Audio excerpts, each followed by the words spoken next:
Welcome to the Real News Network. I'm Jessel Noor in Baltimore. The European Union has announced that starting in 2014, it's going to ban funding and cooperation with Israeli institutions based in the occupied territories.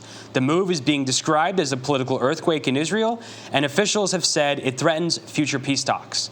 Now joining us to give us more details about this latest development is Shir Hever. He's an economist studying the Israeli occupation of the Palestinian territories for the Alternative Information Center, a joint Palestinian-Israeli organization dedicated to publishing alternative information and analysis.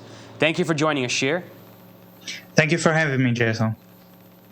So, Shir, what's your reaction to this latest announcement? It's being greeted with anger and skepticism in Israel.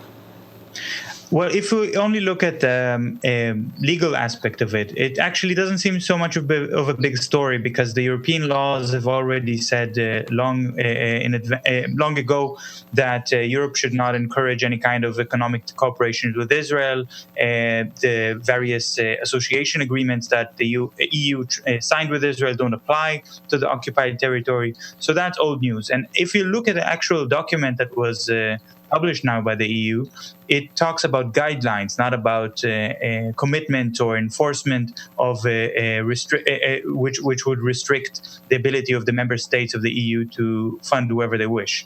So if we just look at the official level, it doesn't seem like much news. But actually, these are very big news because what we see here is a sort of awakening of a debate that has been brewing in Europe for many years, where European officials are completely aware that they are actually participating and funding the occupation to some extent. They're helping Israel continue the occupation. At some point, they're going to have to face consequences for this. They're going to have to take responsibility for this. One of the reasons that the peace process has not been successful is that Israel was not held accountable for crimes committed against Palestinians, and that Israel continued to get very good trade relations with Europe, with the United States, with many other countries, which allow Israel to do whatever they want and even to profit, for example, by exporting agricultural produce that they produce inside the occupied territory. The reason that they're calling it an earthquake, though, is that these new guidelines that are published by the EU are not just talking about customs issues that have been debated for many years already regarding agricultural products, for example, but now they're also talking about any kind of cooperation. And that also means in the field of culture, in the field of academia. That means that various grants and funds that go from the EU to various Israeli institutions, to Israeli universities, are going to be restricted if those Israeli institutions are actually involved in the occupation in some way. Now, what everyone in Israel knows, maybe not everyone in Europe knows, but certainly the Israeli officials are well aware of it, is that almost every institution in Israel is very deeply connected to the occupation. Almost every university in Israel is deeply involved in illegal colonizing activity. Almost all the cultural projects in Israel are being funded by organizations that promote colonization, that sustain colonization. Israel's main theaters do shows in the occupied colonies, in the occupied territory. So this is what makes Israelis very concerned. Israelis realize that this is a direct continuation of the BDS program. The BDS, Boycott, Divestment, Sanctions movement that is calling to put pressure on Israel through economic pressure, cultural pressure, and to make Israel accountable. And I think at this point, it has convinced many European officials at least to understand that they just cannot be party of that crime. So just as a sort of way to wash their hands of complicity with Israel's crimes, they're saying we're not going to fund any of these projects that are involved in the occupation.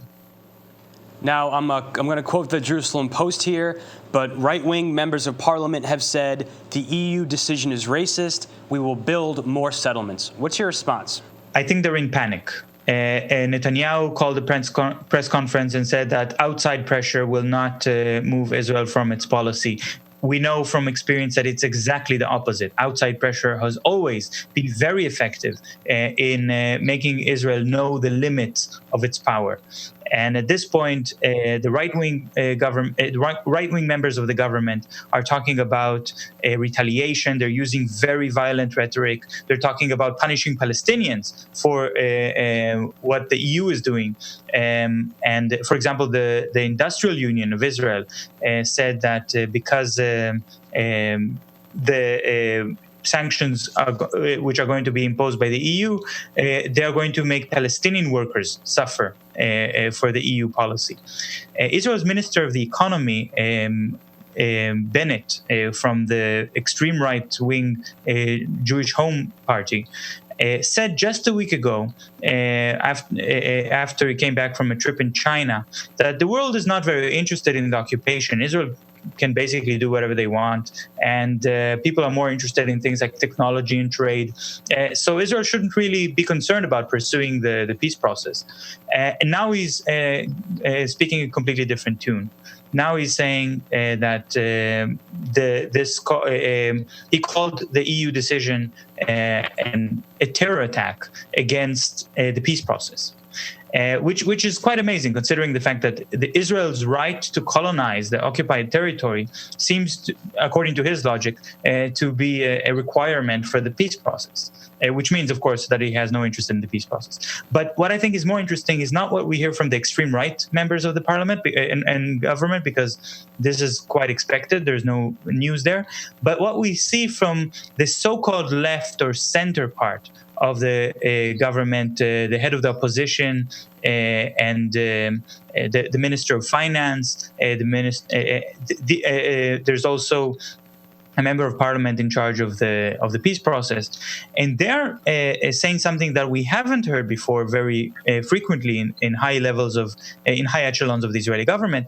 They are saying that this move by the EU proves that the negotiations have been stalled for too long, that the right-wing policies are driving Israel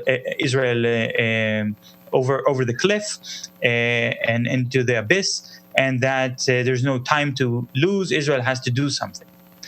And that's quite interesting, because when they're trying to make political profit from basically sanctions imposed against Israel by the international community, they are then associating themselves with the people who say that sanctions against Israel have merit, they can work, and they're positive.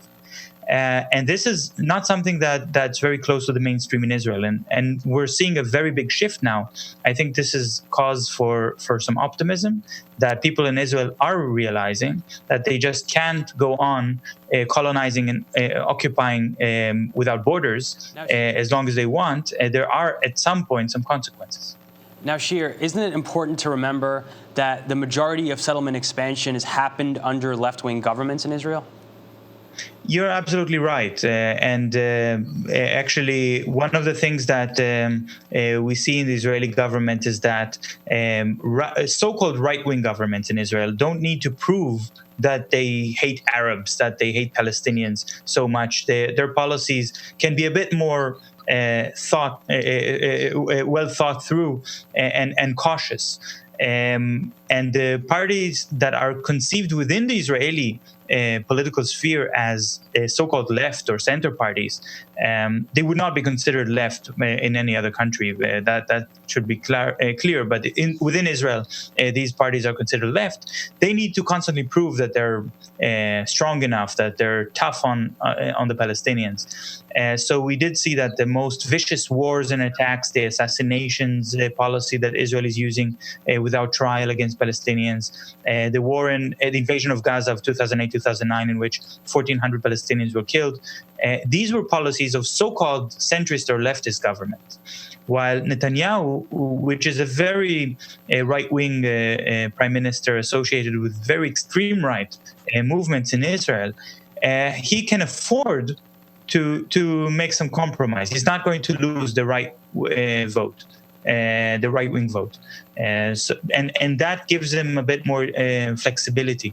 I think if we look at South Africa, for example, when apartheid collapsed, it was de Klerk, which was a right-wing prime minister opposed to the dismantling of apartheid, opposed to human rights of the black population, who eventually succumbed to the pressure and agreed to hold a general election. Shir Hever, thank you so much for joining us. Thank you, Jason. And thank you for joining us on the Real News Network.